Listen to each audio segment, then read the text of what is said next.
여러분, 오늘 주식창 보셨나요? 정말 숨이 턱 막히는 월요일입니다. 2026년 3월 3일 우리 증시는 그야말로 패닉 그 자체였습니다. 오후 12시 5분 코스피의 매도 사이드카가 전격 발동됐습니다. 5분간 프로그램 매도 호가 효력이 정지될 만큼 매도세가 거셌죠. 코스피 지수는 전 거래일보다 4% 넘게 빠지며 5,900선에 걸쳤습니다. 점심시간에 밥이 입으로 들어가는지 코로 들어가는지 모를 정도였죠. 단 1분 만에 선물지수가 5% 넘게 폭락하며 시장은 마비됐습니다. 사이드카는 시장의 과열을 막는 브레이크지만 공포는 막지 못했네요. 외국인은 무려 4조 원이 넘는 주식을 시장에 사정없이 던졌습니다. 우리 개미 투자자들은 그 매도 폭탄을 온몸으로 받아내고 있습니다. 지금 이 순간 여러분의 계좌보다 더 위험한 건 흔들리는 멘탈입니다. 김대리가 오늘 이 폭락장의 실체와 생존 전략을 제대로 짚어드릴게요. 이번 하락의 진원지는 바로 중동, 이스라엘의 이란 공습입니다. 지정학적 리스크가 터질 때마다 우리 증시는 유독 더 민감하죠. 원유 수급 불안과 환율 급등이 우리 경제의 목을 조여옵니다.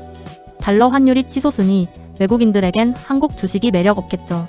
전쟁 나면 끝장이다 라는 공포가 시장 전체를 지배하고 있어요. 수출 중심인 우리나라는 글로벌 대외 변수에 가장 취약한 편입니다. 하지만 냉정하게 생각해보면 공습이 우리 기업의 본질을 바꿨나요? 삼성전자 반도체 공장은 오늘도 24시간 쉬지 않고 돌아갑니다. 결국 시장의 과도한 공포가 주가를 펀더멘털 아래로 밀어냈습니다. 이 공포의 괴리가 누군가에게는 부의 기회가 될 수 있다는 거죠. 가장 뼈아픈 건 우리 증시의 심장인 삼성전자의 급락입니다. 장중 6% 넘게 빠지며 20만 전자라는 마지노선이 위협받고 있죠. SK하이닉스도 마찬가지입니다. 결국 100만원 선이 깨져버렸어요. 반도체 투톱이 흔들리니 코스피 지수가 버틸 재간이 없습니다.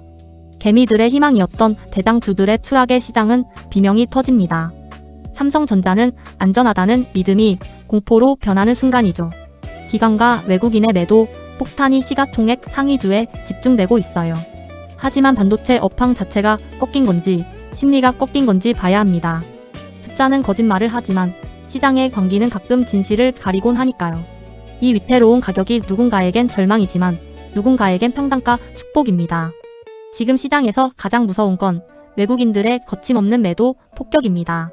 오늘 하루에만 무려 4조 4천억 원어치를 시장에 사정없이 던졌죠. 그야말로 엑소더스, 한국 시장을 탈출하는 거대한 자금의 흐름입니다.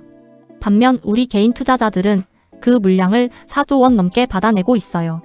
개미들의 실탄이 120조에 달한다지만 외국인의 화력은 압도적입니다.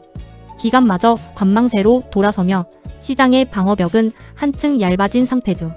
누가 이기나 보자는 식의 보복성 매수는 지금 가장 위험합니다.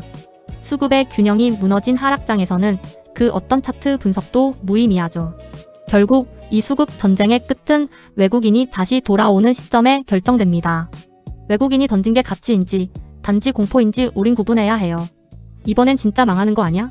라는 생각, 과거에도 똑같이 있었습니다.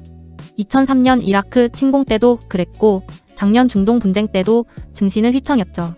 하지만 2000년 이후 6번의 중동 리스크 결과는 어땠을까요? 놀랍게도 코스피는 한 달 뒤 단 한 번의 예외 없이 모두 반등했습니다. 짧게는 일주일, 길어도 한 달이면 시장은 전쟁보다 본질을 봅니다. 부자들은 이 데이터의 힘을 믿고 남들이 던지는 물량을 주워 담았죠. 위기는 언제나 예고 없이 오지만 회복 또한 생각보다 빠르게 찾아옵니다. 결국 공포에 질려 손절 버튼을 누른 사람만 기회에서 소외됐습니다. 지금의 하락은 기업의 가치가 훼손된 게 아니라 심리가 무너진 겁니다. 역사가 증명하는 반등의 법칙을 믿으세요. 기회는 공포의 탈을 쓰고 옵니다. 숫자가 파랗게 질릴수록 우리 마음도 같이 파랗게 멍이 듭니다. 공포지수라 불리는 VIX 지수가 치솟으면 이성은 마비되기 마련이죠. 지금 여러분을 괴롭히는 건 계좌의 마이너스가 아니라 불안함입니다. 고점 대비 하락폭을 보며 그때 팔걸하는 후에는 아무 도움이 안 돼요. 워런 버핏은 남들이 탐욕을 부릴 때 두려워하고 두려워할 때 탐욕을 부리라 했죠. 지금이 바로 모두가 두려워하는 그 탐욕을 부려야 할 시점 아닐까요? 흔들리는 건 시장이 아니라 확신이 없는 여러분의 마음일 뿐입니다. 내가 산 주식의 가치를 믿는다면 가격의 흔들림은 소음에 불과합니다. 멘탈이 무너져 내리는 순간 시장은 여러분의 돈을 가장 먼저 뺏어갑니다. 숨을 크게 들이마시고 숫자가 아닌 기업의 미래를 다시 한번 보세요. 지금이 바닥일까? 고민하며 매수 버튼에 손이 가는 분들 많으시죠? 하지만 하락장에서는 저점을 맞히는 것보다 대응이 100배 중요합니다. 우선 내 계좌에 현금이 얼마나 남았는지 냉정하게 체크해 보세요. 현금은 쓰레기가 아니라 하락장에서 우리가 쏠 수 있는 유일한 총알입니다. 한 번에 몰빵하기보다 촘촘하게 나누어 사는 분할 매수를 시작하세요. 지지선이 깨질 때마다 기계적으로 담는 게 공포를 이기는 기술입니다. 이란 쇼크가 단기에 끝날지 장기화될지는 아무도 알 수 없으니까요. 조급함에 풀매수를 쓰는 건 폭풍 후 속으로 맨몸으로 뛰어드는 꼴입니다. 지금은 수익을 낼 때가 아니라 시장에서 퇴출당하지 않고 살아남을 때입니다. 살아남기만 한다면 이 하락장은 결국 평단가를 낮출 축복의 기회입니다. 사실 저도 사람인지라 오늘처럼 파란 장을 보면 마음이 아픕니다. 하지만 직장 생활하며 모은 소중한 돈, 여기서 포기할 순 없잖아요. 부자들은 모두 이런 사이드카가 터지는 공포를 견뎌낸 사람들입니다. 지금의 고통은 나중에 올 큰 수익을 위한 일종의 입장료 같은 거죠. 오늘 밤엔 주식창을 잠시 닫고 사랑하는 사람들과 따뜻한 밥 한 끼 하세요. 시장은 내일도 열리고 우리 인생은 주가 지수보다 훨씬 더 소중하니까요. 김대리가 여러분 곁에서 이 폭풍우가 끝날 때까지 함께 하겠습니다. 혼자 고민하지 마시고 여러분의 생각은 어떤지 댓글로 들려주세요. 결국 끝까지 살아남는 우리가 이 시장의 마지막 승자가 될 겁니다. 오늘도 수고 많으셨습니다.